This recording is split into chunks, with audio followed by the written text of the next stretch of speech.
Good morning students, welcome in mathematics class.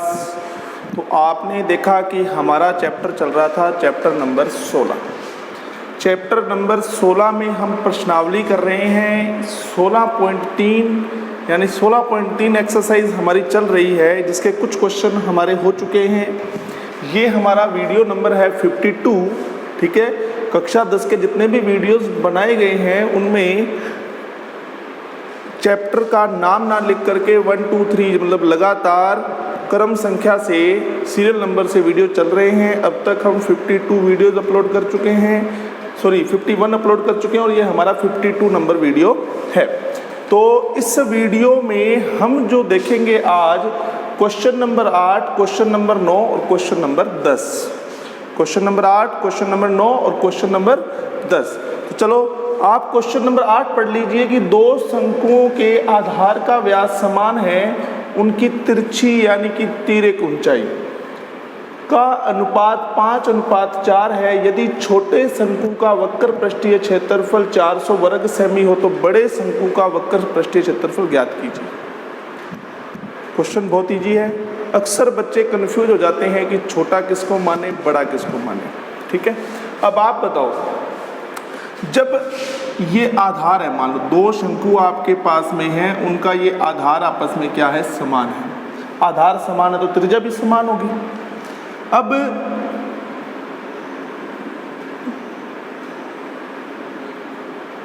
एक शंकु मैंने बड़ा बनाया, एक छोटा बनाया, तो ये छोटे शंकु की L है, ये बड़े शंकु की L है, तिर्यक ऊंचाई। तो बताओ किसकी तिर्यक ऊंचाई बड़ी होगी? बड़े शंकु की तिर्यक ऊंचाई बड़ी होगी। देखो आप, जब आधार समान है तो शंकु अगर बड़ा होगा तो तिर्यक ऊंचाई बढ़ेगी, शंकु छोटा होगा तो तिर्यक ऊंचाई घटेगी। तो यहां तिर्यक ऊंचाई का अनुपात दे रखा है आपको 5:4। तो पहले जो तिर्यक ऊंचाई है वो बड़ी है, दूसरे वाली छोटी है, तो पहले हमारा आएगा बड़ा और फिर आएगा छोटा। क्रम हो गया ना फिक्स इनका कि पहले बड़ा फिर छोटा, क्योंकि आधार समान होने की वजह से हम बड़े और छोटे का फैसला कैसे करेंगे कि जिसकी तिर्यक ऊंचाई छोटी, आपके सामने देखो छोटा है तो इसकी तिर्यक ऊंचाई छोटी है, ये बड़ा है तो इसकी तिर्यक ऊंचाई बड़ी है। तो अनुपात के हिसाब से बड़ा अनुपात किसका है? पहले वाले शंकु का। तो पहला जो शंकु होगा वो बड़ा, दूसरा वाला माना जाएगा छोटा। तो इस क्रम को ध्यान रखिएगा, अन्यथा आपका क्वेश्चन गलत हो सकता है। ठीक है, तो पहला बड़ा ना, तो आप ये लिखेंगे, देखो क्वेश्चन नंबर कौन सा कर रहे हैं बेटा अपने 8, तो आप लिखेंगे कि सर बड़े शंकु की तिर्यक ऊंचाई, बड़े शंकु की तिर्यक ऊंचाई कितनी है बेटा? बड़े शंकु की तिर्यक ऊंचाई L1 मान ली हमने, माना लिख दो बेटा आगे। फिर इसी तरह से छोटे शंकु की तिर्यक ऊंचाई हमने L2 मान ली। अब बताओ दोनों का अनुपात क्या दिया हुआ है, यानी L1 बटा में L2 आपको दिया हुआ है 5/4, राइट। अब इसने कहा कि आपको छोटे शंकु का वक्र पृष्ठीय क्षेत्रफल दे दिया गया है और बड़े शंकु का पूछा गया है। तो बेटा ऊपर कौन सा लिखेंगे आप, पहले ये बताओ। आप कहेंगे सिर्फ ऊपर तिर्यक ऊंचाई बड़ी है तो बड़ा ही शंकु आएगा। तो बड़े शंकु का वक्र पृष्ठीय क्षेत्रफल बटा में छोटे शंकु का वक्र पृष्ठीय क्षेत्रफल, लिख लेना बेटा, ये मैं लिखता हूं, का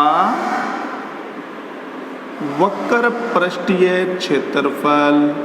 ठीक है, तो आप कहेंगे सर वक्र पृष्ठीय क्षेत्रफल होता है πr/L।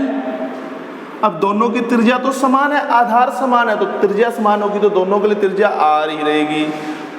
बड़े वाले की तिर्यक ऊंचाई L1 थी, छोटे वाले की हो जाएगी L2। तो आप कहोगे सर πr से πr कट गया। तो बड़े शंकु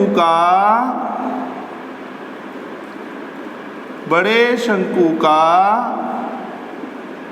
वक्र पृष्ठीय क्षेत्रफल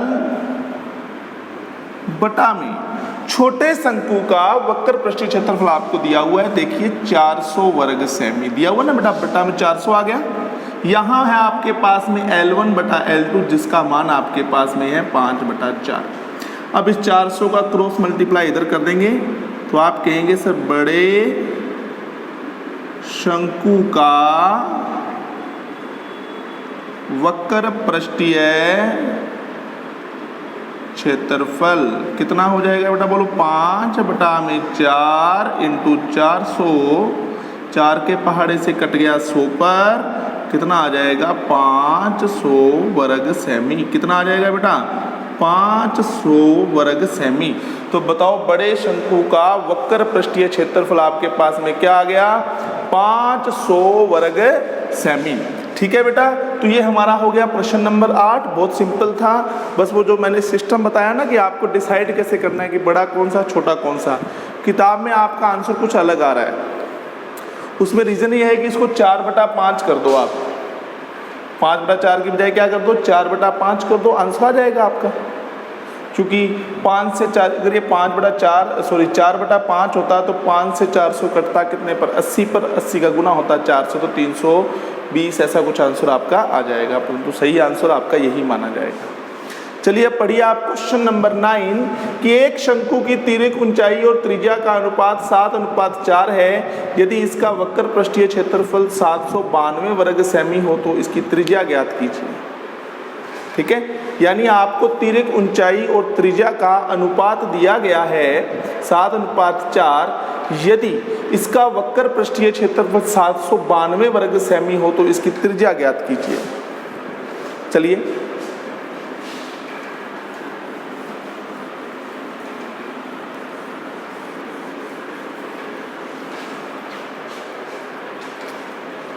क्वेश्चन नंबर 9, ठीक है, आपको बेटा यहाँ पर तिर्यक ऊंचाई और त्रिज्या का अनुपात दिया हुआ है 7:4, यानी L/R दिया हुआ है 7:4। देख लीजिएगा बेटा, पहले तिर्यक ऊंचाई है फिर त्रिज्या है, तो बेटा इसलिए यहाँ माना जाएगा कि L बराबर हो जाएगा 7x और R बराबर हो जाएगा 4x। कर सकते हैं आप ऐसे। फिर आप कहेंगे सर शंकु का वक्र पृष्ठीय क्षेत्रफल हमें दिया गया है, बोलो दिया गया है ना बेटा वक्र पृष्ठीय क्षेत्रफल। क्या है वक्र पृष्ठीय क्षेत्रफल, तो आप कहेंगे सर वक्र पृष्ठीय क्षेत्रफल है हमारे पास में 792 वर्ग सेमी। और बताओ वक्र पृष्ठीय क्षेत्रफल क्या होता है, πRL बराबर में 792 वर्ग सेमी। पाई की वैल्यू बेटा 22/7, R का मान बेटा आपको पता है कितना 4x, L का मान 7x बराबर 792।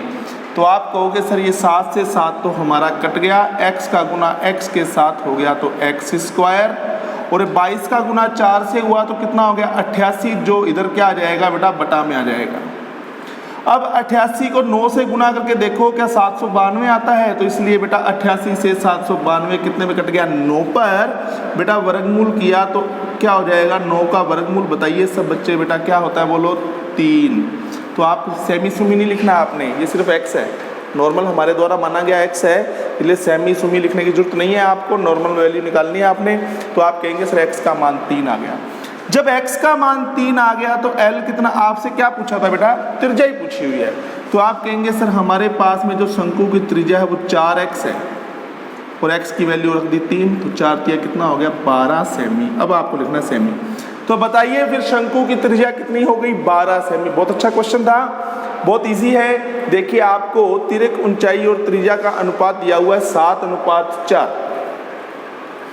अनुपात को जब हम x से गुणा कर देंगे तो ये क्या बन जाएगा, तिर्यक ऊंचाई और त्रिज्या बन जाएगी। देखो तिर्यक ऊंचाई का अनुपात 7 है तो तिर्यक ऊंचाई हो गई 7x, त्रिज्या का अनुपात 4 है तो त्रिज्या हो गई 4x। छोटी क्लासों में आपने पढ़ा होगा कि जैसे राम श्याम का ऐसे अनुपात दे रखा होता था तो आप उसको x से गुणा कर देते थे। जैसे अनुपात दिया हुआ 3:4, तो राम का धन 3x, श्याम का धन 4x करते थे ना, वही चीज़ है बेटा, x से गुणा कर दिया। वक्र पृष्ठीय क्षेत्रफल 792 क्या होता है, वक्र पृष्ठीय क्षेत्रफल πRL बराबर 792, वैल्यूज पुट कर दीजिए, x का मान 3 आ जाएगा। हमसे पूछी गई है आधार की त्रिज्या, अगर पूछी जाती तिर्यक ऊंचाई तो मैं 7x लेता, मेरे से त्रिज्या पूछी गई तो बताओ त्रिज्या कितनी है आपके पास में 4x, तो 4x ले लिया, x की वैल्यू 3 थी तो कितना आ गया 12। तो ये हमारा प्रश्न हो गए प्रश्न संख्या 9। अब हम करेंगे प्रश्न संख्या 10। 9 मीटर ऊंचे शंकु के आकार के टेंट के आधार की परिधि। देखो 9 मीटर ऊंचा एक शंकु है, उसके शंकु का जो आधार है उसकी जो परिधि है बेटा वो दी हुई है 44 मीटर, यानी परिधि दी गई है, आधार की परिधि। और आधार कैसा होता है शंकु का? वृत्ताकार। इसके अंदर की वायु का आयतन ज्ञात करना है। कुल मिला के बात यह है कि शंकु का आयतन आपसे पूछा गया है, बस बात सीधी है कि घुमा फिरा के पूछा गया आपसे। ठीक है, इसको इरेज कर रहा हूं मैं आपको।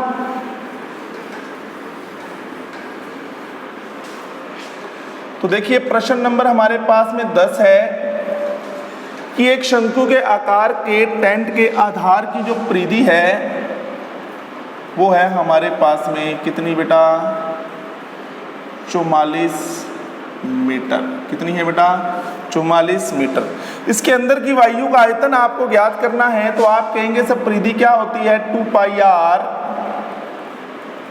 44, 2 इंटू में 22 बटा में 7 इंटू आर बराबर 44। बेटा 22 गुना कितना होता है? 44, तो 44 से 44 कट गया। और ये आर जो है ना, चलो आप ऐसा करो, सुनो, आप कंफ्यूज हो जाएंगे, इससे बढ़िया आप एक काम कीजिए, लिखिए 2 गुना में 22 बटा में 7 गुना में आर बराबर में 44। तो आर बराबर क्या हो जाएगा? 44 गुना में 7 बटा में 2 गुना में 22। ठीक है, 44 कट गया, तो आर बराबर हो जाएगा 7 सेमी। मीटर है तो बेटा मीटर लिख दीजिए, मीटर। राइट, तो आर यानी त्रिज्या कितनी आ गई शंकु के आधार की? 7 मीटर। और शंकु की ऊंचाई आपको कितनी दी हुई थी? 9 मीटर। बेटा दी हुई है ना 9 मीटर, आपको देखो इधर शंकु की ऊंचाई कितनी दी हुई है आपको? 9 मीटर। अब पूछा क्या गया है? वायु का आयतन। वायु का आयतन, वायु कितनी आ सकती है शंकु के अंदर? जितना शंकु का आयतन होगा, यानी कुल मिला के आपसे पूछा गया है शंकु का आयतन 1/3 पाई आर स्क्वायर एच। तो 1/3 पाई की वैल्यू 22/7, आर का मान आ गया 7 इंटू 7, और ये हो जाएगा आपके पास में 9, 1 7 कट गया। अब आप कहेंगे सर यहाँ पर 154, 22 का 7 से गुना हुआ तो 154 हो गया ना। अब इसका 9 से गुना कर दो, कितना हो जाएगा? 9 चौका 36, 3, ठीक है, 135 और 138 यानी 1386 बटा में 3। चलिए 3 चौके 12, 3 छक्के 18 यानी 462। बेटा आयतन है ना, आयतन के साथ हमेशा लिखा जाता है घन सेमी। 3 का भाग दे दिया, 462 घन सेमी आ गया। तो ये आ गया शंकु के अंदर वायु का आयतन कितना होगा। ठीक है, तो आज इस वीडियो में मैंने आपको प्रश्न करवाए हैं प्रश्न संख्या 8, 9 और 10, 16.3 प्रश्नावली के। एक क्या है कि हम आपसे वीडियोस में कई बार प्रश्न पूछते हैं, बच्चे देखते बच्चे सारे हैं, व्यूज़ बहुत आते हैं, परंतु आप कमेंट नहीं करते हैं। जब तक आप कमेंट नहीं करेंगे हमें कैसे पता लगेगा कि आपने वीडियो देखा या नहीं देखा। अगर किसी विद्यार्थी को कमेंट करना नहीं आता है तो वो मुझे मैसेज करेगा व्हाट्सएप पर, मैं उनको सिखाऊंगा कि आपको एक वीडियो भेजूंगा जिससे आप देख करके ये जान सकें कि कमेंट कैसे किया जाता है, यूट्यूब को कैसे ऑपरेट किया जाता है। ठीक है, तो चलिए फिर उसी तरह से आज का हमारा जो प्रश्न रहेगा वो क्या रहेगा। देखिए आज का क्वेश्चन बहुत ही सिंपल है कि शंकु का संपूर्ण पृष्ठीय क्षेत्रफल। बेटा आज का प्रश्न है कि शंकु का संपूर्ण पृष्ठीय क्षेत्रफल, संपूर्ण पृष्ठीय क्षेत्रफल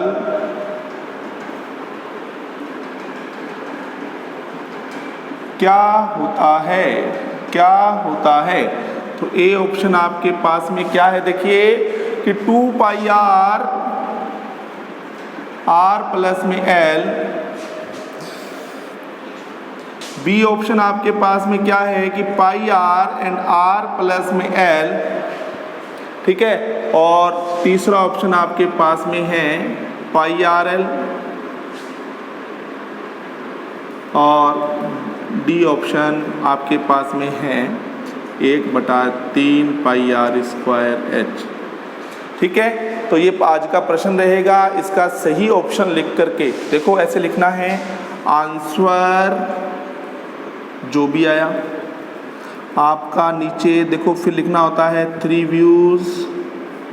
भी हमने इसका मतलब जानते हो 3 व्यूज़ का क्या होता है कि हमने वीडियो 3 बार देख लिया, परंतु कोई भी विद्यार्थी ईमानदारी से 3 बार वीडियो नहीं देखता है। आप जब वीडियो देखते हैं ना, हमें सब पता लगता है कि किस विद्यार्थी ने कितना वीडियो देखा है, कितने मिनट तक देखा है, कैसे देखा है, सब पता रहता है हमें।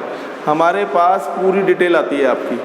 ठीक है, परंतु आप अब बच्चे हैं, घर बैठे हैं, अब आपको क्या कहें, ये तो आपकी अब इस समय में स्वयं की जिम्मेदारी बनती है कि हमें ईमानदारी से पढ़ाई करनी है। जब हमारे सर इतनी मेहनत कर रहे हैं हमारे लिए, तो आपका भी देखो एक फ़र्ज़ बनता है कि आपको भी मेहनत करनी चाहिए। ठीक है, उसके बाद में आपका यहाँ नेम लिखना है आपको। ठीक है ना, कमेंट आप ज़रूर करें। ठीक है, इस बार इस वीडियो का जो प्रश्न मैंने आपको दिया है, इसका आंसर मैं जो आप कमेंट करेंगे मैं ज़रूर देखूंगा। और मैंने आपको क्या कहा कि अगर आपको कमेंट करने में दिक्कत आती है तो आप मेरे पर्सनल व्हाट्सएप नंबर पर मैसेज कर सकते हैं कि सर मैं कमेंट नहीं कर पा रहा हूँ, मुझे करना नहीं आता है, तो उसको सिखाने की जिम्मेदारी मेरी। ठीक है, सीखना तो पड़ेगा ही। ठीक है, आप 10th क्लास के स्टूडेंट हैं, ऐसी तो बात है नहीं भी कोई चीज़ आपको सिखाई जाए। इतनी बड़ी मैथ हो, साइंस आप पढ़ रहे हो, सब कुछ पढ़ रहे हो आप, तो अगर एक छोटी सी बात आपको सिखाई जाएगी तो आप आराम से उसको समझ जाएंगे। ठीक है, तो बेटा आज के लिए धन्यवाद।